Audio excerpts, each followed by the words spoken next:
पलवल स्थित जाट धर्मशाला में जाट समाज विकास समिति द्वारा चौपाई महामेले के आयोजन किया गया, जिसमें हरियाणा सरकार में शिक्षा मंत्री महिपाल ढांडा ने बतौर मुख्य अतिथि शिरकत की, जबकि खेल राज्य मंत्री गौरव गौतम एवं पूर्व विधायक दीपक मंगला विशिष्ट अतिथि के रूप में मौजूद रहे।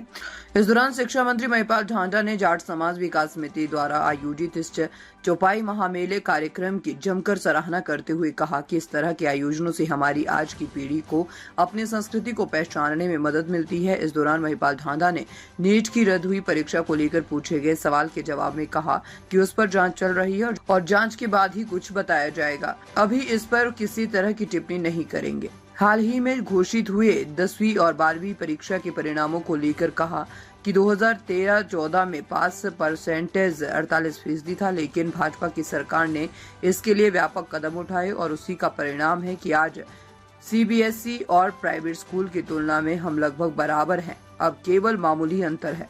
कार्यक्रम को संबोधित करते हुए महिपाल ढांडा ने कहा कि ऐसे आयोजनों से समाज में सामाजिक एकता को बढ़ावा मिलता है और समाज की एकता ही ये सुनिश्चित करती है कि हम कितने सफल हैं और कितने असफल। इसलिए इस तरह के आयोजन समाज को आगे बढ़ाने की प्रेरणा देते हैं। उन्होंने कहा है कि हमारे क्षेत्र में एक ऐसी परंपरा जो वर्षों से चली आ रही है, आज आधुनिकता के इस दौर में उसमें कुछ कमी आई है। उसी कमी को समाज के लोगों ने समझा और महसूस किया। जो हमारी पुरानी परिपाटी थी, परंपरा थी, जिससे क्रांति आती थी, वो संस्कृति लुप्त नहीं होनी चाहिए। इसके लिए समाज के लोगों ने चौपाई महामेला का आयोजन किया है, जो समाज के लिए बेहद फायदेमंद और प्रेरणादायक है। महाराजा सूरजमल की, राजा नाहर सिंह की, आज इस जाट धर्मशाला पलवल में जाट सेवा समिति द्वारा आयोजित इस भव्य और दिव्य चौपाई के इस कार्यक्रम में हमारे नेता, बड़े भाई, हमारे साथ युवाओं से लेकर किसानों तक, किसानों से लेकर शिक्षा तक उनका नेतृत्व कर रहे हैं भाई महिपाल ढांडा जी, भारतीय जनता पार्टी के जिलाध्यक्ष भाई विपिन फैसला जी, पूर्व विधायक भाई दीपक मंगला जी, बावन पाल के हमारे प्रधान आदरणीय अरुण गिरदार जी, भाई हकीम से चुनाव लड़े जुझारू साथी भाई मनोज रावत जी, पूर्व में जिलाध्यक्ष भाई चरण सिंह देवतिया जी और मंच पर उपस्थित सभी पालों के प्रधान, मंच का संचालन कर रहे शास्त्री जी और मेरे सामने बैठी हुई पिता तुल्य बुजुर्ग सरदारी, सभी को अपना प्रणाम और राम राम करता हूं। आज का ये चौपाइयों का कार्यक्रम माननीय मंत्री जी, ये हमारे इलाके का एक अनोखा ऐसा कार्यक्रम है। ये चौपाइयों के माध्यम से, नगाड़ों के माध्यम से 36 बिरादरी को जोड़ने का काम और सुहाग और एक साथ एक सूत्र में प्रोय रखने का काम ये चौपाइयों और नगाड़ों के माध्यम से इलाके की सरदारी को जोड़कर एक सुहागपूर्ण संदेश इलाके में भाईचारा बरकरार रहे और समय समय पर इन चौपाइयों के माध्यम से, जैसे आदरणीय शास्त्री जी बता रहे थे कि किस प्रकार से मुगलों के आक्रांता आए, जिन्होंने हमेशा इलाके पर भी शोषण करने का प्रयास किया, लेकिन एक एक करके हमारे यहाँ के दादा कान्हा रावत हो, महाराजा सूरजमल हो, राजा नाहर सिंह हो, इन सब ने एक एक करके उनको जहन्नुम में पहुंचाने का काम किया। हुआ इतिहास राजाओं का है, उनको भी चौपाइयों के माध्यम से याद करते हैं, आने वाली पीढ़ी को भी संदेश देते हैं। ये चौपाइयों के माध्यम से ये समाज एकजुट रहे और अपने इतिहास को न भूले। जो देश, जो प्रदेश, जो इलाका अपने इतिहास को भूल जाता है, वो वापस उसी गुलामी की तरफ चला जाता है। इसलिए ये हमारे इलाके के पंच, इलाके के सरदार, इन सभी चौपाइयों के माध्यम से हमारे इलाके को इसका इतिहास बताने का काम, आने वाली पीढ़ी को संदेश देने का काम भाईचारे का संदेश देने का काम ये हमारे इलाके के पंच करते हैं। मैं इनका आभार व्यक्त करता हूं। देखिए जो होड़ लगी है ना, इस होड़ को कम करना, ये जिम्मेवारी किसकी? ये जिम्मेवारी हमारी है।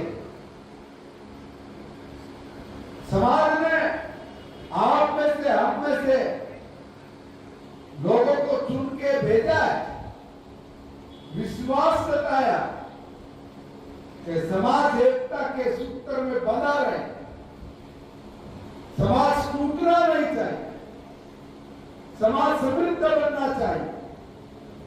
समाज की एकता ये सुनिश्चित करती है कि हम कितने असफल और कितने सफल हैं।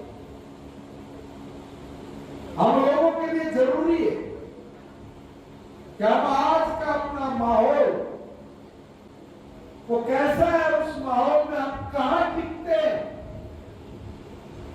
हम कहां खड़े होते। अगर हम खड़े नहीं होते तो उसके कारण क्या? कौन है ऐसे लोग जो समाज में दरार डाल के हमें खराब करने का प्रयास करते हैं? और हमारे समाज के हर अगुवा को ये जानना पड़ेगा, समझना पड़ेगा कि जब तक हम लोग एक दिशा में आगे नहीं बढ़ेंगे, एक निर्णय के साथ अपने को नहीं संभालेंगे, तो फिर आपको अपने अस्तित्व की भी चिंता करनी पड़ेगी, उसके बारे में भी चिंतन करना पड़ेगा। कड़वी बातें हम जैसे बच्चों को शायद नहीं बोलनी चाहिए, क्योंकि आप हमारे पिता के समान लोग यहां बैठे हैं, बड़े भाई हमारे यहां बैठे, हमारे दादा यहां बैठे। आपका सही मायने में काम तो यह है कि हम जैसे नौजवान क्या क्या कार्यक्रम था, किस तरह की चर्चा होगी इस कार्यक्रम पर? आज तो मैं समाज द्वारा आयोजित ये जो चौपाई का कार्यक्रम है इसी में सम्मिलित होने के लिए आया था। मेरे अपने परिवार के लोग हैं, परिवार के लोगों से मिलने के लिए, उनका आशीर्वाद लेने के लिए आया था। एक ऐसी परंपरा जो वर्षों से चली आ रही थी, हजारों सालों से चली आ रही थी, आज आधुनिकता में कहीं न कहीं उसमें कुछ कमी आई होगी।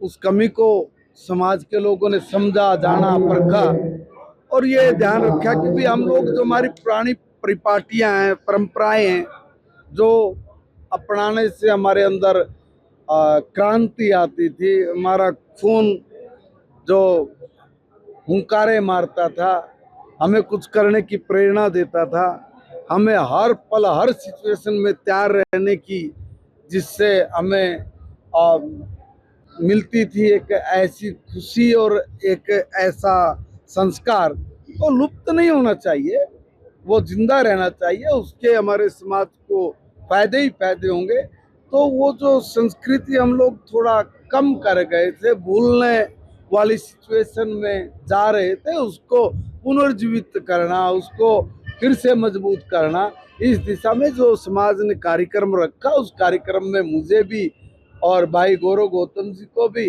मंत्री जी को भी और हमारे पूर्व विधायक माननीय दीपक मंगला जी को भी और हमारे जिलाध्यक्ष जी और मनोज रावत जी, इन सब लोगों को समाज ने यहाँ पर याद किया, हमें बुलाया, इतना सह सम्मान दिया, उसके लिए हम समाज के आभारी है। सरकारी स्कूल के रिजल्ट काफी अच्छे आए, क्या कहोगे? देखिए 2013-14 में सरकारी स्कूल का रिजल्ट 10वीं का 48% था और +2 का 53% समथिंग था। धीरे धीरे भारतीय जनता पार्टी की सरकार में हमने बहुत सारी व्यवस्थाओं को ठीक किया और ठीक करते करते रिजल्ट हम जब 70% से ऊपर लेकर चले गए, तब और हौसला आया। और आज स्थिति ये है कि हमारे रिजल्ट में और सीबीएसई के रिजल्ट में कोई ज़्यादा अंतर नहीं है, 2-3% का अंतर है। और प्राइवेट स्कूल में और सरकारी स्कूल में भी सिर्फ 1% का अंतर उस पे +2 में और 10वीं में शायद 3 पॉइंट समथिंग प्रतिशत का था, 10% या 19% ऐसा रहा है।